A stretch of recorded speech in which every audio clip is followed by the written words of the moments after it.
They said there'll be snow at Christmas. They said there'll be peace on earth. Hello there, welcome to Inquiring Minds. My name is Doug and I'm back with another fountain pen review.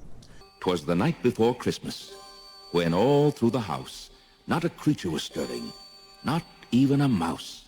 Except for a particular YouTube fountain pen influencer stirring the pot of fountain pen discontent by reviewing the closest thing to a Lamy 2000 clone Moonman MaJohn has produced yet.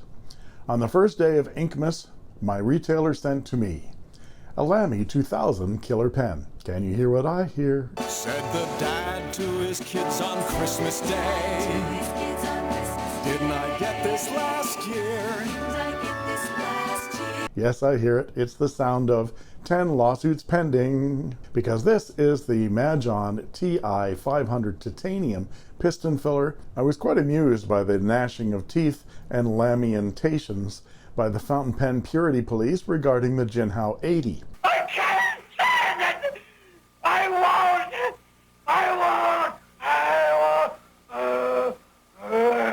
Well, talk about going over the top, man. This guy should be arrested for overacting. Even though it isn't a piston filler, doesn't have a Lamy 2000-like nib or section, it caused a great deal of consternation as a $4 copy of the Lamy 2000. I find that laughable.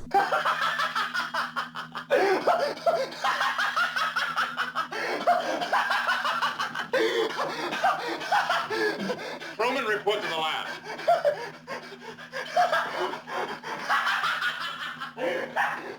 And then along comes MaJohn with this new titanium piston filler, which is the closest thing yet to a Lamy 2000 and is priced accordingly at around $75 US.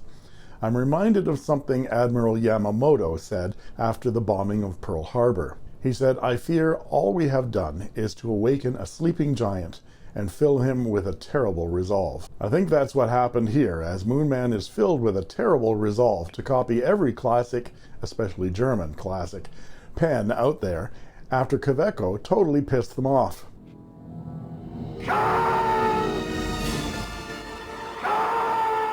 Not that they weren't copying pen designs before, but now they seem to be doubly determined.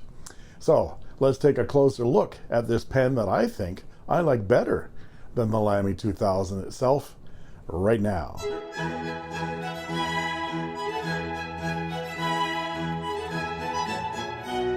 And the unknown pens keep piling up. Here's a package from China and I have no idea what it is, so let's open it and find out.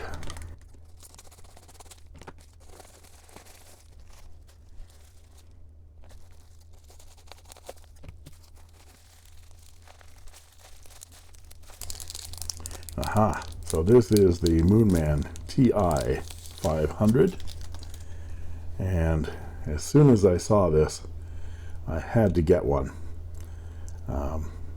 It is titanium, brushed titanium, and it has Moonman branding, but it's a piston filler. So do you think this is more like a Lamy 2000 than, say, the Jinhao 80? The Jinhao 80 was accused of being a Lamy 2000 clone. I don't think it's even close, but this one is a lot closer. It's very hefty. The piston filler, and that piston seam disappears nicely, and the section does not come off, so it'll be interesting to see how you disassemble this. Aha, I see flats in there, right there, so I expect there's a tool coming, or I have a tool that fits that piston. Very, very interesting pen, but it has a nice positive click, and it posts beautifully, and it feels very nice in the hand. That brush texture keeps it from being slick. Very interesting. I'll look forward to inking this up and doing a review of the MaJohn Moonman Ti500. And what I'd like to do today is go over the parts and features of this pen, show some size comparisons, some measurements, and then provide a writing sample. After the writing sample, please stay tuned as I will talk about what I like and what I don't like so much about this fountain pen. First thing people want to know is how similar is this MaJohn Ti500 to the Lamy 2000? Well, I don't have a Lamy 2000 anymore with which to compare, but I do have all the measurements. Plus, this pen is closer to the Lamy 2000 steel version than the one I had, which was the Macrolon version.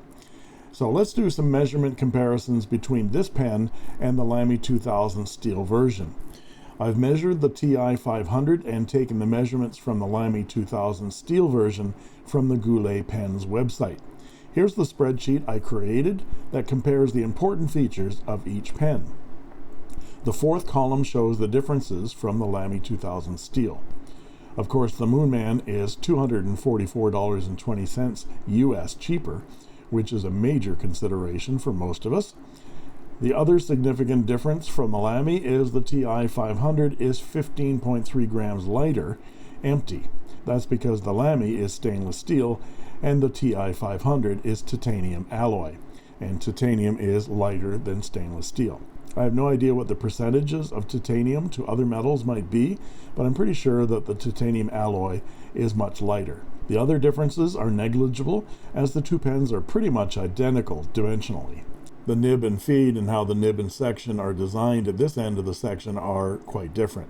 I'd say the Lamy is much more elegant in that aspect.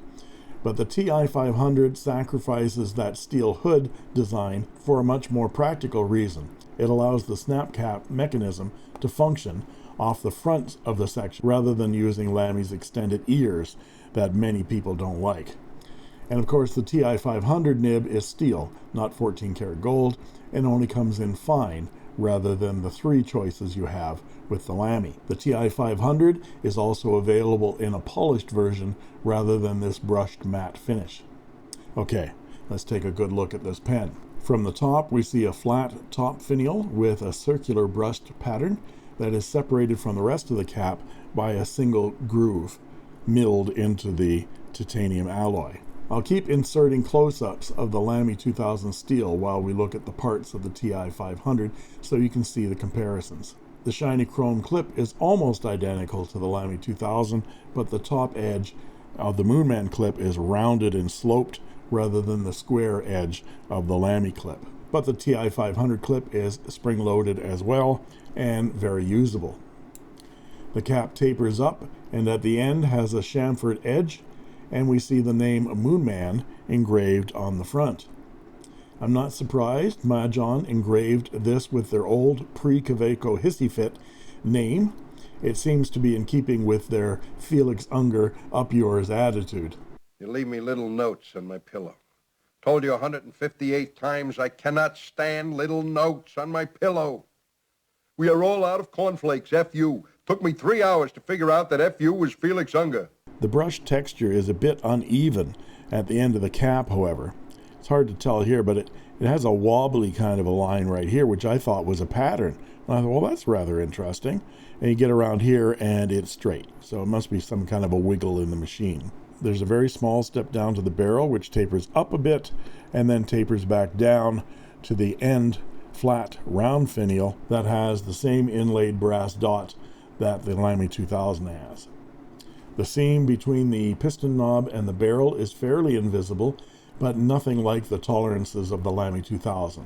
I can actually feel that seam by moving my fingers up and down. It's not annoying, but you can actually feel it, whereas on the Lamy 2000 you don't feel that at all. The cap snaps off with a good deal of pressure, so I recommend holding the barrel in your hand and pushing up with your thumb and forefinger rather than trying to pull the cap off like this. Otherwise you might end up donating more blood than you expect from a nib stab wound. I speak from experience. The section is smooth and sleek, and the seam between the section and the barrel is much nicer than the one between the piston knob and the barrel, and there are no steel spurs to contend with. The section tapers down to a groove at the end here that has a straight side and a curved side, and that's the part that clicks into the cap liner, which you can see in the cap. That cap liner has 4 plastic fingers that extend from it that help ease the section into the cap and keep it from any kind of an abrasion of that titanium alloy. Let's take a closer look at this nib.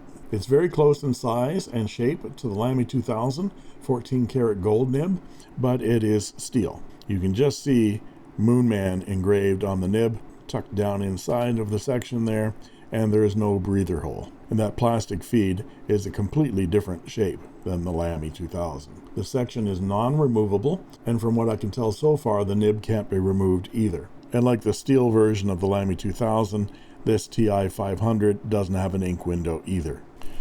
The cap posts deeply and securely as the end of the pen slides into those plastic fingers of the cap liner. The pen is very nicely balanced, both posted and unposted, as that section is plenty long enough to be able to adjust your grip back and forth.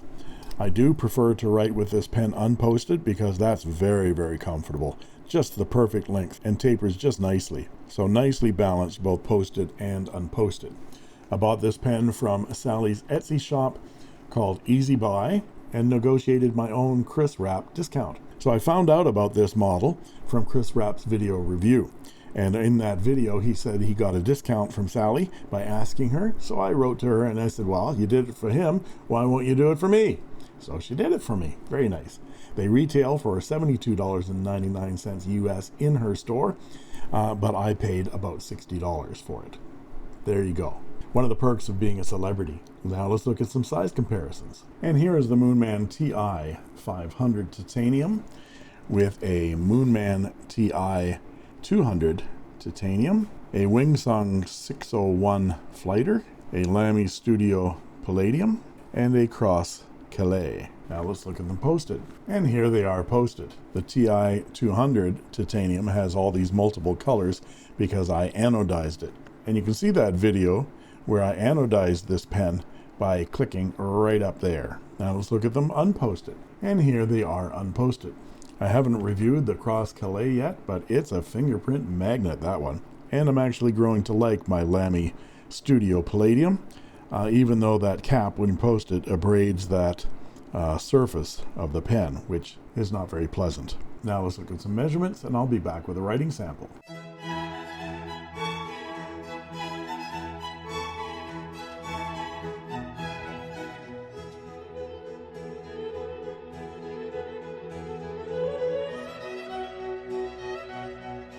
And we're back with the writing portion of the review. This is Clairefontaine 90 GSM paper, and this is the Moonman Ti500 titanium, and it has a fine steel nib.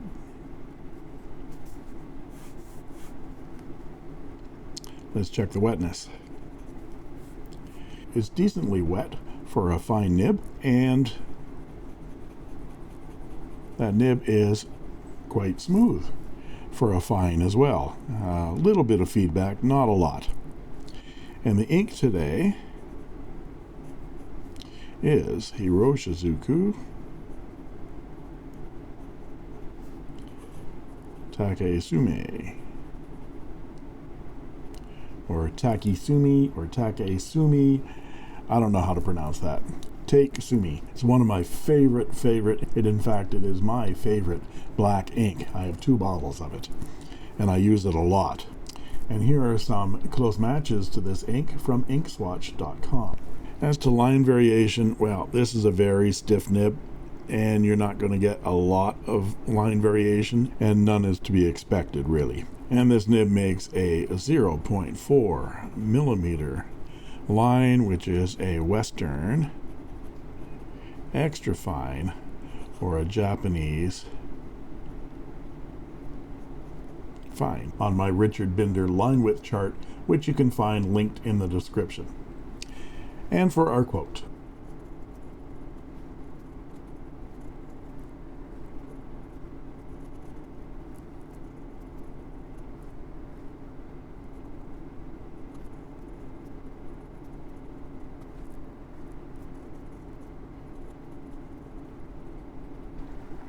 sorry about that, I wrote off the screen. I'll read this. By 3 methods, we may learn wisdom. First, by reflection, which is noblest. Second, by imitation, which is easiest. And third, by experience, which is the bitterest. Confucius. Confucius say, man who make love on hill, not on level.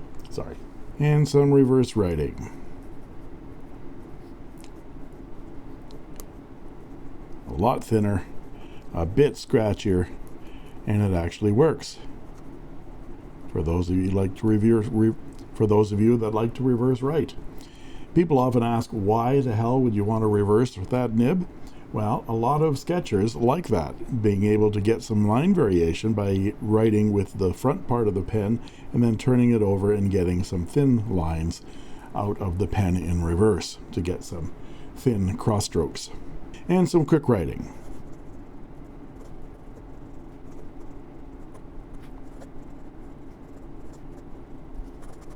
It flows very, very nicely indeed. So what do I like and what do I not like about this fountain pen? The best indicator of how I feel about this pen is that I want to keep it and I want to write with it. However, with my Lamy 2000, I didn't like writing with it and I sold it. Get out! To be fair, most of my dislike of the Lamy 2000 was due to the nib. It was marked a medium, wrote a thick, broad line, and the ink flowed out of it like a fire hose.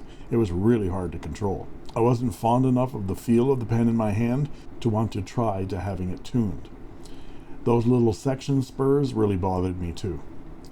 The Moonman 500, however, writes very nicely and feels great in my hand, and I love the look of it. I like the look of the steel version of the Lamy 2000 as well, but not enough to fork out $435 Canadian for one. And besides, I've grown to like my Lamy Studio Palladium as well, even though the cap mars the barrel and the section is as slick as goose shit. I've discovered a way to hold the Studio so that the sharp edge between the section and the barrel hangs up on my thumb and keeps it from sliding out of my hand.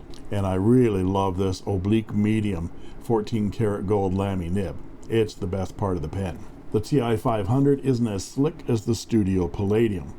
That textured surface gives some grip, and the weight of the pen in the hand keeps it stable for me. There is one issue with this pen that keeps bothering me, is that it keeps shedding ink onto the section every time I cap it. And that grooved texture really traps the ink. So you have to kind of wet a Kleenex and wipe down the section every so often. So that's a bit of a pain. As for Moonman versus the world, I'm just a happy spectator trying to figure out what sacred cows they're going to go after next. Happy, happy, joy, joy, happy, happy, joy, joy, happy, happy, joy, joy, happy, happy, joy, joy, happy, happy, joy, joy, happy, happy, joy, joy, happy, happy, joy, joy, joy. My guess is that we'll be seeing a MaJohn Moonman P146 piston filler Mont Blanc 149 clone very soon. They can't have not noticed the huge popularity and interest in Jinhao's X159. It will be interesting to see what the new year brings. And there you have it. I hope Santa is good to all of you tomorrow morning, but mostly I wish you all a wonderful time keeping your loved ones close and your noses and toes warm. If you can take a break from your Yuletide festivities, I invite you to watch my Christmas Day video where I'll bring a 1948 Parker 51 Vacuumatic back from the dead on Pen Resurrection Sunday. And if you like this video, please like and subscribe, and don't forget to ring that bell to get instant notifications whenever a new video is posted. And please look in the description for a link to Goldspot pens, as I'm now an affiliate of the online store, and when you shop at Goldspot using my link, you'll be supporting my channel as well at no extra charge to you. You can also join as a member of my channel for only 99 cents a month, and I guarantee I'll answer your comments in the comment section, and you'll get cool emojis, badges, and sneak peek unboxing videos as well. And that just leaves it for me to say thank you for watching.